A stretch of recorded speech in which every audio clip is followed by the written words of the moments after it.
14 जून 2023, जगह दिल्ली। वो तारीख जब राष्ट्रीय विधि आयोग यानी लॉ कमीशन ने समान नागरिक संहिता पर सभी संगठनों से राय मांगी थी। इसके लिए बाकायदा 30 दिन का समय दिया गया। इस तरह लॉ कमीशन ने यूनिफॉर्म सिविल कोड पर आम जनता से राय शुमारी की प्रक्रिया शुरू कर दी। लॉ कमीशन की तैयारियों के राजनीतिक निहितार्थ भांपकर इसके खिलाफ सियासी सुर तेज हो गए। राजनीति फिजाओं में उबाल आ गया और सबसे आक्रामक तेवरों के साथ सामने आए AIMIM चीफ असदुद्दीन ओवैसी। अरे कभी तुमने ये भी तो सोचा कि मेरी शनाख्त आज खतरे में आ गई, मेरी पहचान खतरे में आ गई। अरे यूनिफॉर्म सिविल कोड किस बुनियाद पर लाएंगे आप? किस बुनियाद पर लाएंगे? हम ठहरे हुए हैं, एक शीशा पिलाई दीवार की तरह ठहरे हुए हैं, इन सबको देख रहे हैं। ओवैसी का अंदाज, ओवैसी के तेवर, ओवैसी के तंज, ओवैसी का चैलेंज, ओवैसी का ये अंदाज यूनिफॉर्म सिविल कोड को लेकर सियासी टकराव की एक झलक पेश कर रहा है। असल में यूनिफॉर्म सिविल कोड की गूंज ऐसे वक्त पर सुनाई दे रही है जब आने वाले अगले कुछ महीनों में 5 राज्यों में विधानसभा चुनाव होने हैं। इस साल के आखिर में होने वाले विधानसभा चुनाव को 2024 लोकसभा चुनाव का सेमीफाइनल माना जा रहा है, इसलिए यूनिफॉर्म सिविल कोड पर बहुत शोर उठ रहा है। सरकार ने यूनिफॉर्म सिविल कोड का जिन्न ऐसे वक्त में बाहर निकाला जबकि बीजेपी और मोदी सरकार के खिलाफ विपक्ष की अब तक की सबसे बड़ी गोलबंदी कोई आकार लेती हुई दिख रही। 23 जून 2023, जगह पटना, बिहार। यही वो तारीख थी जब पटना में नीतीश कुमार की मेजबानी में 15 से ज्यादा विपक्षी पार्टियों के बड़े नेताओं का जमघट लगा। 2024 के चुनाव के लिए विपक्ष की एकजुटता पर घंटों मंथन हुआ। उस बैठक की गंभीरता इसी से समझी जा सकती है कि उसमें 15 विपक्षी पार्टियों के प्रमुख, 6 गैर बीजेपी राज्यों के मुख्यमंत्री और 1 उप मुख्यमंत्री शामिल हुए। लेकिन इस महाबैठक से करीब हफ्ते भर पहले ही यूनिफॉर्म सिविल कोड का जिन्न बोतल से बाहर निकल आया।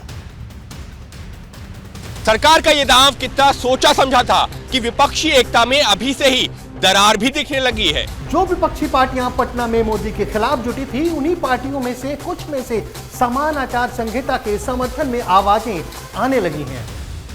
यूनिफॉर्म सिविल कोड को लेकर मोदी विरोधी विपक्ष में इस कदर विभाजन दिख रहा है कि आम आदमी पार्टी और शिवसेना UCC के समर्थन में शामिल हैं, जबकि JDU और NCP ने साफ कह दिया है कि वो विरोध नहीं करेगी। कांग्रेस ने इस पर अभी रुख तय नहीं किया है, लेकिन SP, AIMIM, national conference, Akali Dal जैसी पार्टियां यूनिफॉर्म सिविल कोड के खिलाफ खड़ी हैं। कि ये मसला जो फैसला यहाँ के उलमा मुफ्तियान करेंगे उसको हम मानेंगे। हम गवर्नमेंट ने यहाँ पर जो तय कर रही है उसके खिलाफ है कि यूनिफाइड कॉमन कोड होना चाहिए। मैं समझता हूँ उसकी तरफ इनको सोचना चाहिए, इसके बजाय कि इसको आगे चलाएं, इस पे बार बार सोचें कि कहीं कोई तूफान न आए अगर इसके लिए इन्होंने कोई कदम उठाया। तो विपक्ष का एक धड़ा यूनिफॉर्म सिविल कोड के खिलाफ खड़ा है, एक धड़ा समर्थन में उतर आया है और एक धड़ा तय ही नहीं कर पा रहा कि किया क्या जाए।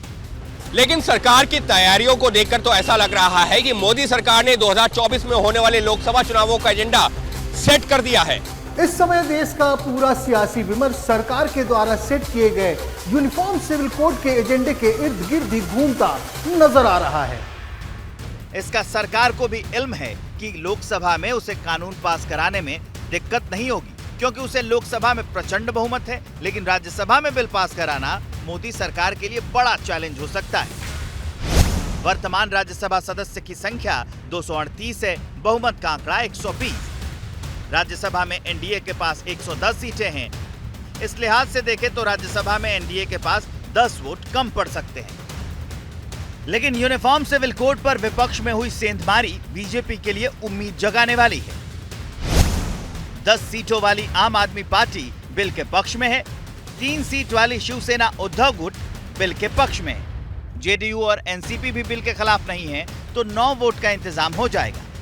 इस हिसाब से देखें तो यूसीसी पर एनडीए को राज्यसभा में 132 वोट मिल सकते हैं।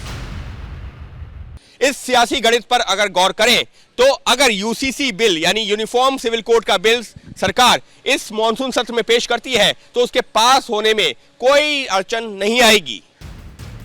केंद्र सरकार ही नहीं, यूनिफॉर्म सिविल कोड की राजनीति की नई चैंपियन दिख रही उत्तराखंड की धामी सरकार की समान नागरिक संहिता का ड्राफ्ट तैयार हो चुका है। इसके लिए बनी एक्सपर्ट कमेटी ने बाकायदा प्रेस कॉन्फ्रेंस करके इसकी जानकारी दी। It gives me immense pleasure to inform you that the drafting of the proposed Uniform Civil Code of Uttarakhand is now complete. The report of the expert committee along with the draft code would soon be printed and submitted to the government of Uttarakhand. Uniform civil code का draft बनाने वाली committee 2 lakh से भी ज़्यादा लोगों से बात की है और बात करने के बाद उनका ड्राफ्ट तैयार हो रहा है। जैसे ही हमको ड्राफ्ट मिलेगा हम उसका अवलोकन करेंगे। तो जिसे पुष्कर सिंह धामी सौभाग्य बता रहे हैं वो कानून बीजेपी के सियासी विरोधियों को बेचैन कर रहा है। यूनिफॉर्म सिविल कोड की नहीं बात कर रहे, वो हिंदू सिविल कोड की बात कर रहे। पूरे जो इस्लामिक रेफरेंसेस है प्रैक्टिसेस के, उसको वो इलीगल ट्रीट करेंगे और पूरे हिंदू प्रैक्टिसेस को प्रधानमंत्री अंडर द लॉ प्रोटेक्ट कर लेंगे। बहरहाल समर्थन और विरोध के बीच सरकार का इरादा क्लियर है। सरकारी टकराव अपनी जगह है, लेकिन फिलहाल तो देश में यूनिफॉर्म सिविल कोड के लागू होने का रास्ता साफ साफ दिख रहा है।